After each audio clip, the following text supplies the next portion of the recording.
welcome back everyone. A couple weeks ago I put out a video where I found this computer in a junkyard.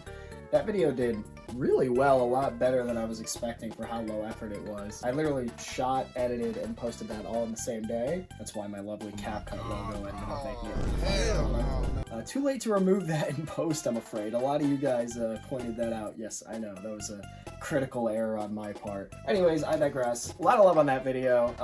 I really appreciate all the comments. I did read every single one. I went from like 1.7 to like 5K in like 2 weeks. It's craziness. I just want to fix it, upgrade it, and I mean, I guess just see what it can do as far as like, you know, playing XP games and stuff like that. Pretty technically unimpressive machine here. No AGP slot, which is always a bummer. This is an early XP computer, so it's not ideal for building into an XP gaming rig. But this is kind of just for fun. A lot of people have nostalgia for these. If you were born before the year 2000 or really even slightly after, you probably grew up at some point using a dimension just like this. A lot of people in the comments were like, OMG, it's the CS Office computer. No, that's the CS Office computer. Restored this one recently. This one's been recapped, redone. It has an NVIDIA GeForce MX400, I think, an OEM graphics card. These are actually pretty sweet. If you see one of these in the wild for cheap, I definitely recommend picking it up. This is a 4400. They use this case design for all kinds of different models, which is the same story with this thing. I'm gonna make good on my promise. I got caps. I got actual thermal paste. I can probably fish a GPU out of something, and we'll get this thing gaming.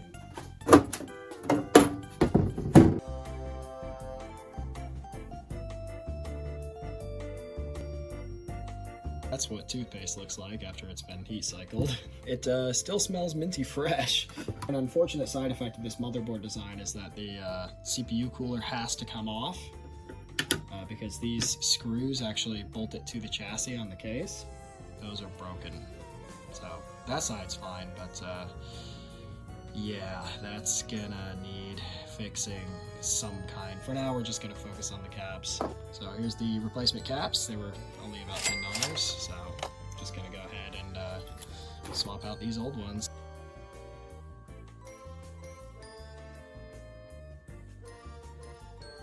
Alrighty, so motherboard is recapped. At the very least, it passes a visual test. Every single capacitor on this thing looks to be pretty good, and I mean, we already know from before that it ran with all the busted caps, so I don't see why it wouldn't run now. This way I'm just comfortable with pushing this thing and actually, you know, seeing what it can do. But that brings us to this CPU bracket. Now, I think you can still buy these, but hell no, I'm not buying one. I am gonna fix this bad boy somehow. I went fishing around a little bit in my spare hardware bin, and I managed to find these things. I don't know what they were originally for or whatever. I mean, it couldn't have been that important, but they pretty much fit pretty good right here. What I'm doing right now is literally just pressing my soldering iron on top of this and trying to melt this into the plastic, and then I'm gonna go back over it with hot glue just to hold it in place, and I don't know. All right, so here's what that piece looks like melted on. Gonna go back over it with hot glue, and then we'll see. And there's the final product. I don't know, it should work, I guess. Okay, motherboard is in. Let's see if my little cob job actually managed to do the trick. One bracket, two brackets. Look at that, full tension on both. Wow. I just saved myself 20 bucks. Shoo! When you're making sure something's tight and you wiggle it, you have to say, that's not going anywhere, and then it won't.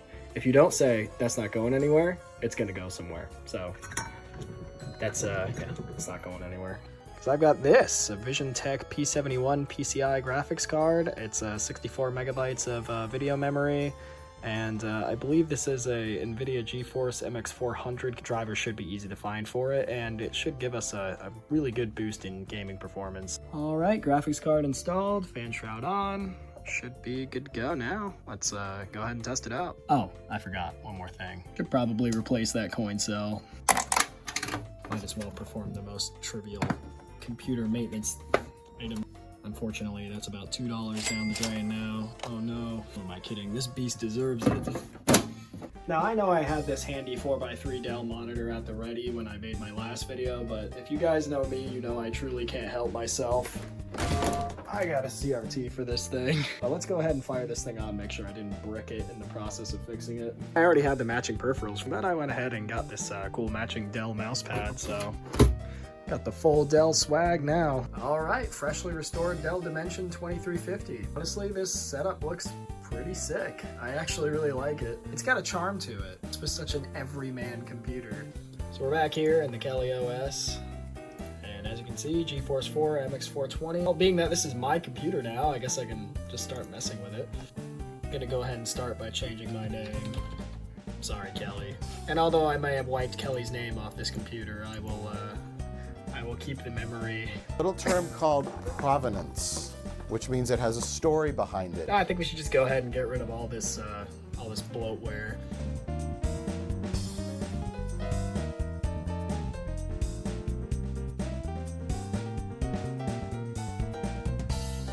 I know the generic Windows XP boot screen is pretty iconic, but I think we need to spice things up with this bad boy. Boot skin free installation wizard.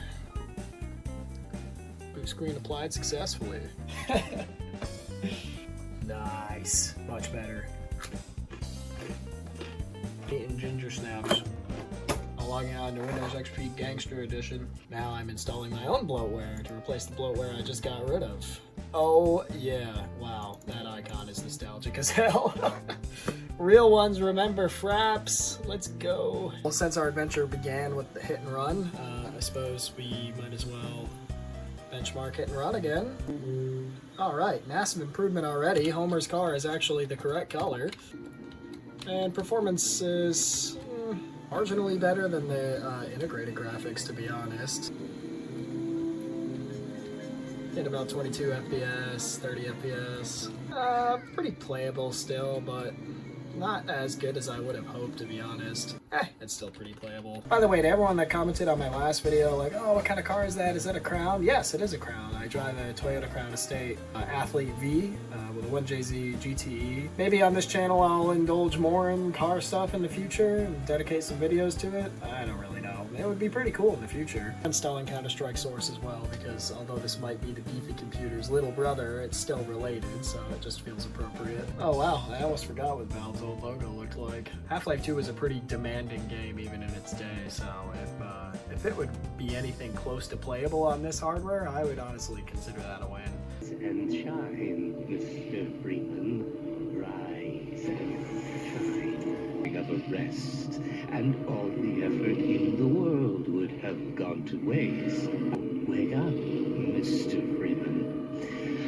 Wake up and smell the ashes. Wow, this is doing a lot better than I thought it would. This is playable. That is crazy. Look at this thing go. Also, it just looks fantastic on a CRT. Half-Life 2 has a very special place in my heart. This is one of the few video games I played all the way through with my dad. I remember him sitting on the couch next to me and playing the orange box version when I was about like 13 or 14, and he was like, oh, go get him, get that guy, shoot that guy. It was, man, that was so fun. Those are great memories. I love this game, and I'm sure most people do that grew up with it. And not that I'm expecting much difference in Counter-Strike, but yeah, check it out. Counter-Strike, we're getting like 40s. 40 is the lowest, actually. I see it dipping too. Yeah, yeah. Look at that. Wow, this runs properly good. I'm sure a more resource-intensive outdoor map, it would probably dip down into the 30s or something, but this is totally playable. Being that we're on a little nostalgia ride here, here's another childhood classic of mine. Now, it is going to deeply pain me that I am going to have to turn the in-game soundtrack off for this game, because this is one of my favorite video game soundtracks of all time, but this is a YouTube video, so... Oh, that's enough of that. No. No. Sorry guys, can't broadcast the OST for this video, as dumb as that is. I just don't want a copyright strike. Now, of course, we have to drive a Celica. You know, Toyota represent. But look at that, dead solid 30 FPS in Underground. A fun memory I have of this game was when I was a kid, my babysitter's son Jacob was about 10 years older than me. He used to let me watch him play this game on their family's compact Presario desktop, like one of the bubbly looking ones. I remember it ran terrible, but all he used to do was just crash into the other cars. He would never try to win a race. Just start races and crash into the opponent cars for hours on end because he was just so enamored with how realistic it looked. Whoa, nice graphics! And honestly, yeah, this game looked insanely good back in the day. It still looks pretty good even now, I'd say. This is how I used to win every race. Let's try the original Halo. I think that might be copyright audio. Yeah, pretty good, locked at 30.